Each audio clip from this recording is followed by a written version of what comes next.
Well, good day and welcome once again to the Genius Path. I'm Steve Bonenberger, and boy, are we thrilled to have Eric Nevins on our program today.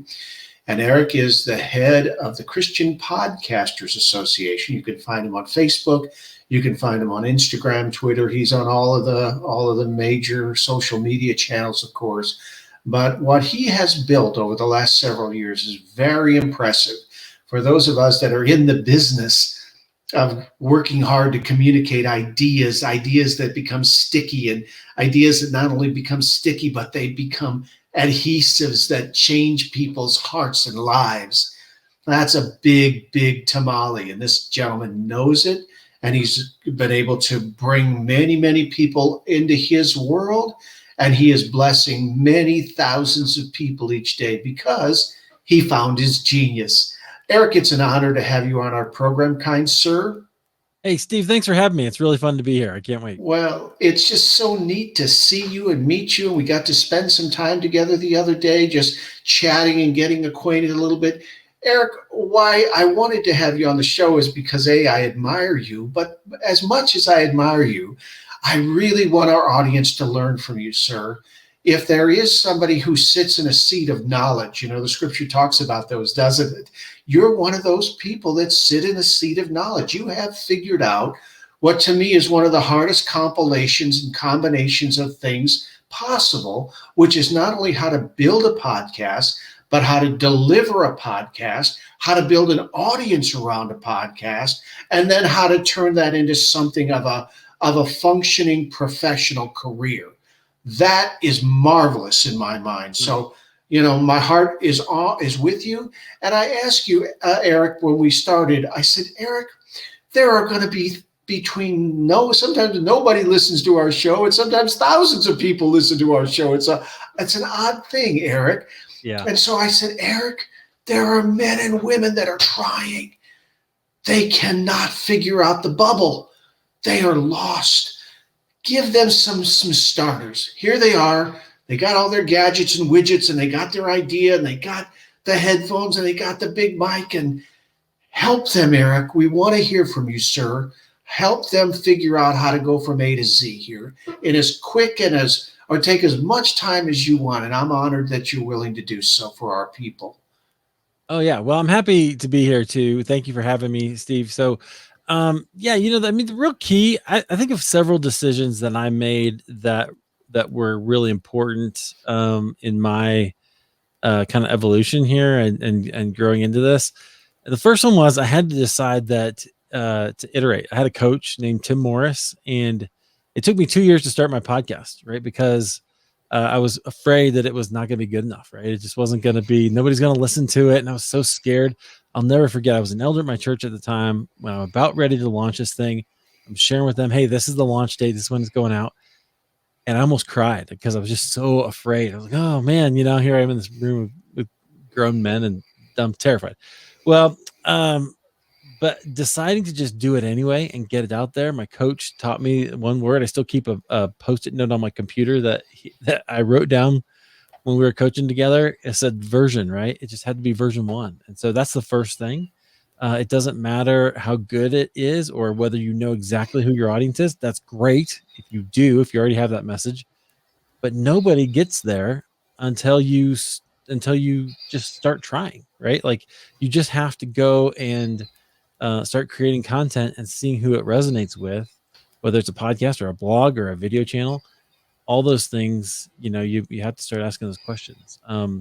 And so that was hard for me to learn. I think the second one was really deciding to continue to show up. So I started with seasons, and some podcasters like to do seasons, and I did that. I called it season 1, my first 13 episodes. I recorded those in 2015, and I didn't release them until 2016 because I was just kind of puttering around with like my name and my website and all those other things that are really convenient excuses for not publishing, right? For not getting out there. And when I finally did, I released 3, and then I had several scheduled out, and they were all ready to go. And I got to like 10 weeks and had 3 weeks left. And I'm like, what am I going to do? Am I going to take a break? Or am I going to go ahead and do this? And I made the commitment right there that I was going to go ahead and show up every single week, no matter what it took. And what that meant was I used to work. I'd have to get up at 5 in the morning, go to work at 6. And some Sunday nights, I would be up until, 11 o'clock putting together my podcast, or midnight putting together my podcast for the next day, because I was committed to it being there. And that made me grumpy. I would show up to work grumpy and tired. But that commitment to show up was a really big deal. So kind of, to answer your question, like those are the two biggest things that I did. And then it's just a matter of committing to improving a little bit every single week. So, folks, version, seasonality, Yep. commitment. Yep. When you're frozen, just stay in the game. And then really what I call grist work, just simply grinding. Man, that is so good. I'm going to say it again, see if I get it right. Version. And then you said season, and then commit and stay in the game. And then grist work, just keep working. Yeah. Commit to show up, like just keep doing it. And that really, here's the thing that was interesting to me about that. I don't get a chance to talk about this a lot, but I'm glad we're doing it. For me, what that meant, I'm not really I'm not one of these grinder hustler people, like the Gary Vaynerchuks of the world. I'm not like gonna work 70 hours a week. That's just not who I am. But having the commitment to show up and make sure that it was going to be there every single week for me was a growth point. You know what I mean? It was a point where I had to go, I have to just do this. And holding myself accountable to that was a huge kind of just level up. And then there's others, but that was kind of, I think, one of the big inflection points. His name is Eric Nevins. He is the head of the Christian Podcasters Association. You can find him on Facebook. You can find him on Instagram, Twitter, and of course, he's got a YouTube channel. And I'm telling you, if you're a Christian podcaster, this man is at the he's the center point of that entire community. And to his credit, he has built that community. And Eric, I want to talk now about some of the principles in the Genius Path, because they come to pass here. Because one of the things we talk about is when a person gets on Genius, we call it on Genius, and they stay inside of Genius, we say that then the Genius, in fact, opens up opportunities and brings people to you that you could not reach yourself and that you would have no influence over. Yeah. So I want you to think about that, and I want you to talk about how that experience has indeed taken place and unfolded in your own experience and in your own life, please. Wow, absolutely. I think that's 100% the case. And I kind of want to go two different directions with it. The first thing I think of is the number of people that I'm able to reach, and the kinds of people that I'm able to talk to every single, month or week, right? So, for instance, on my podcast, there were people who inspired me to podcast. One of those guys was Cliff Ravenscraft. He called himself at the time the podcast answer man. This guy was so influential with podcasting. He did his first show was a podcast about the show Lost. Do you remember Lost? I do. And he believes, I've heard him tell the story that maybe he changed the plot to Lost because he was on to him, because he was that influential. People were listening to him, and and he's one of my great mentors. I've had him on my show twice, right? Like that. Wow. That astounded me. That was one of those big inflection points. There's a huge, a guy. Do you know who Os Guinness is? He's another guy that I've had on my show a couple of times because I read a book by him. I started out blogging, and it wasn't dumb, but it wasn't right for me. I was doing politics and Christians, and I just wasn't there. I don't have any expertise in that. I was just interested in it. But I found out I could get free books. And so I got an Os Guinness book from University Press. And I learned something. I learned that basically everything that we do comes down to character. And I started asking myself the question, well, how do you change character? And I realized that you change the character of people by telling stories. Human beings have done that for eons, right? For just changing character, reinforcing behaviors through stories, whether around the campfire or on a movie screen. That's the way it works. And so that led me eventually, when I discovered podcasting, to have the way that I wanted to podcast. Well, all that to say that eventually I was able to get Oz Guinness on my show.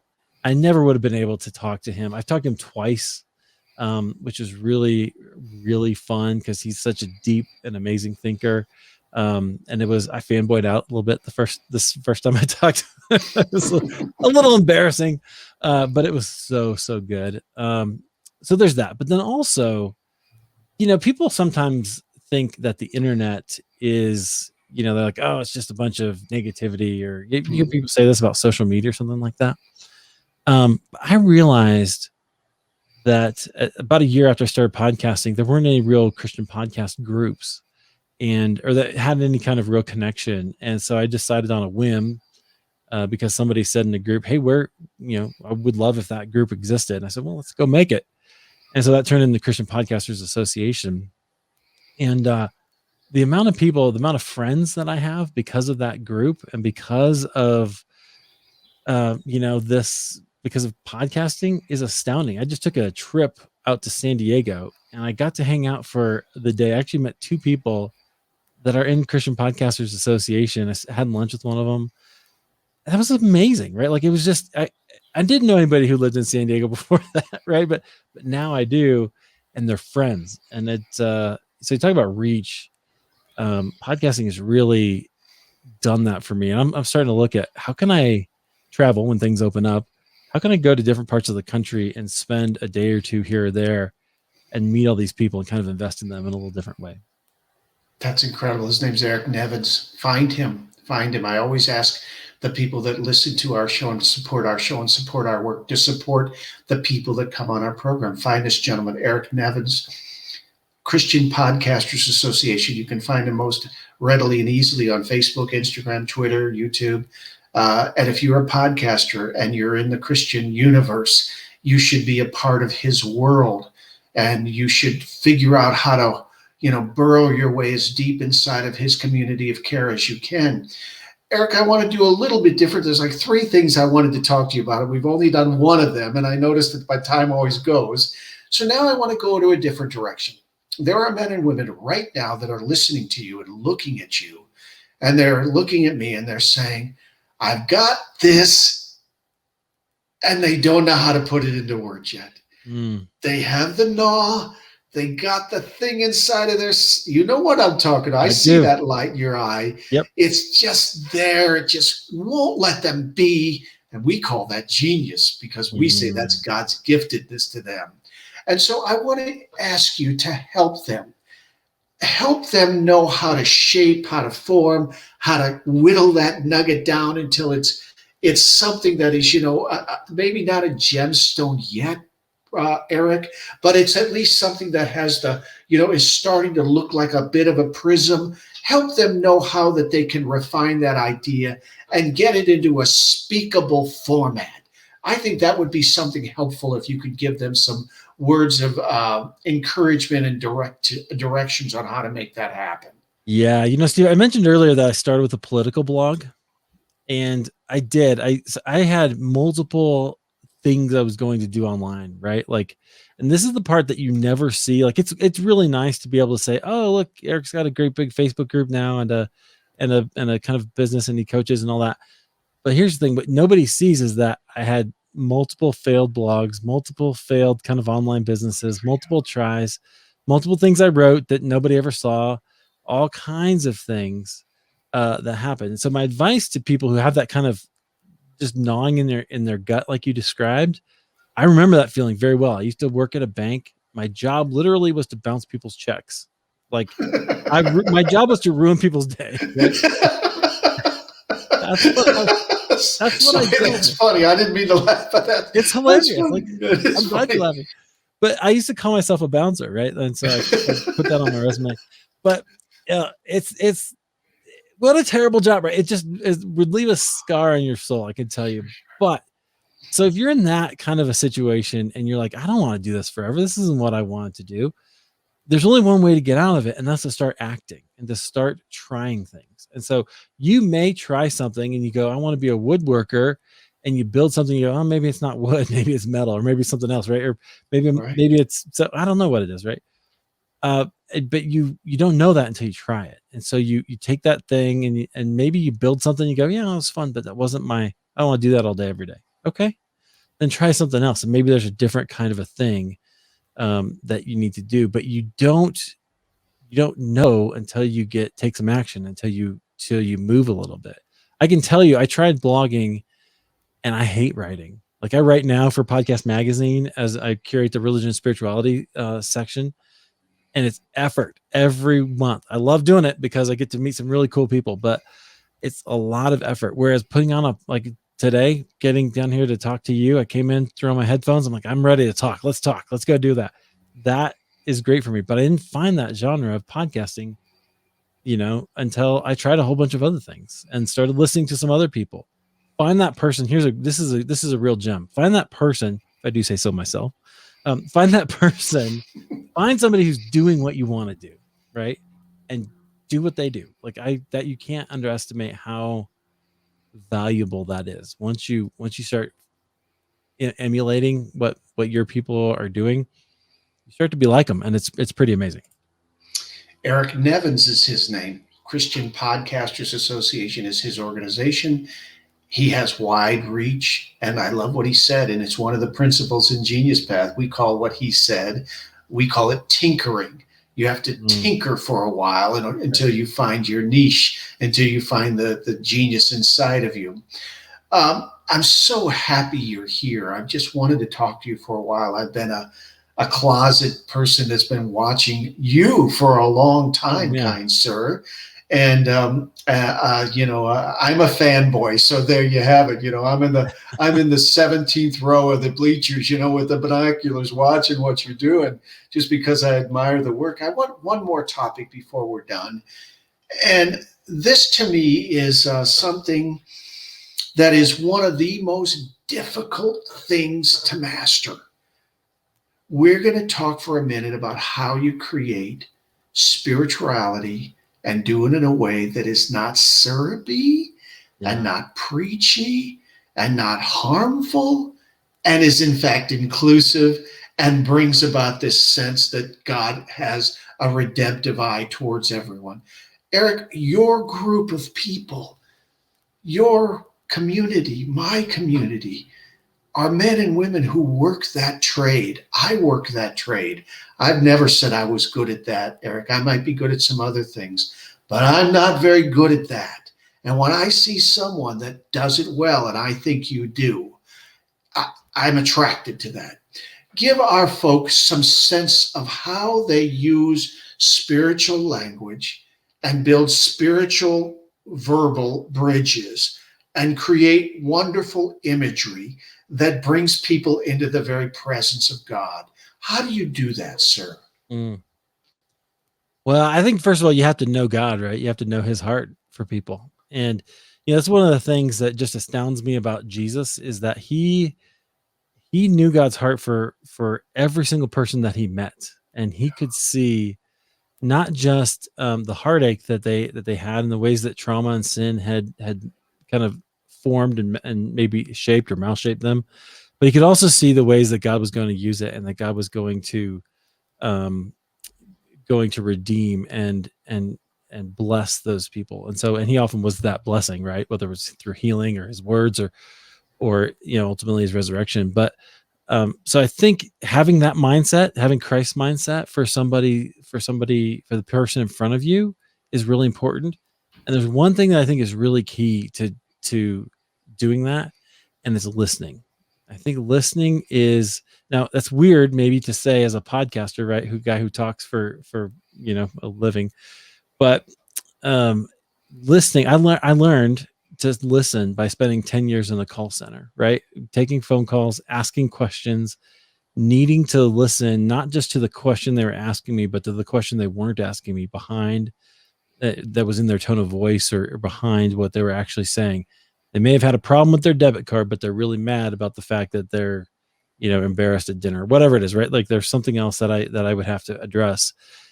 And once learning that skill, learning how to listen for those things actually comes in really handy, just certainly in podcasting, but also as a human being, right? Like to learn to listen to others and care what they say, care where they are. It's one thing to give empathy, but it's another thing just to actually care for their particular emotional and even physical needs, where that is. I think that's So, really the key. I think it's listening. so the key is to know God. The key is to listen, and the key is to care. That's how you I communicate mean, yeah, spiritual vitality. I Wow, think I so. like that. Eric, we just have a minute left. I love to ask every single person that comes on the show a couple of questions. What's your genius? What is the thing that you have said? You come to the place that says, "This is it. This is what I'm good at. This is it. It's what I was born for." What is it? Mm. I think it's really having difficult conversation or having interesting conversations, right? Like, and asking Oh, questions. And I love asking questions, learning to do that, whether it was in a podcast episode or even on Facebook, learning how to ask a question. Like a couple of weeks ago, we don't have to get into the topic, but I asked, what should we do about all these shootings, right? Like, what a question. And so that we got a lot of different opinions on that, right? Um, but that made me really happy. And what was really great is if you set the tone, uh, even though there was back and forth, there was no vitriol, and if you do it well, you can actually have a conversation. I think that's what so many people wish we had in the United States. And, you just got to learn how to do that skill. it's a great skill to have, and that's a great piece of genius. My final thing I always want to know is you have a platform, you have a megaphone right now. What's your message? What do you want to say to the people that are listening? What do you want to communicate, sir? Yeah, well, I don't care who you are or what you've been through. I believe God has a plan for you, and that He has something He's wants you to do, that He's had in mind for you from before the creation of the world. And so, your job is to go figure that out. Like, what is it? Maybe it's podcasting, maybe it's something else. But once you find it, that's really where you find yourself. I'm one of these guys. I don't believe that self is all bad. I think when you find yourself and you find yourself in Jesus, that's where you'll find real joy and the mark that you're supposed to make. I'm honored that you took time, Eric, to be on our program. His name is Eric Nevins. You can find him on Facebook, Instagram, Twitter, uh, YouTube, and other social media channels. The name of his organization is Christian Podcasters Association.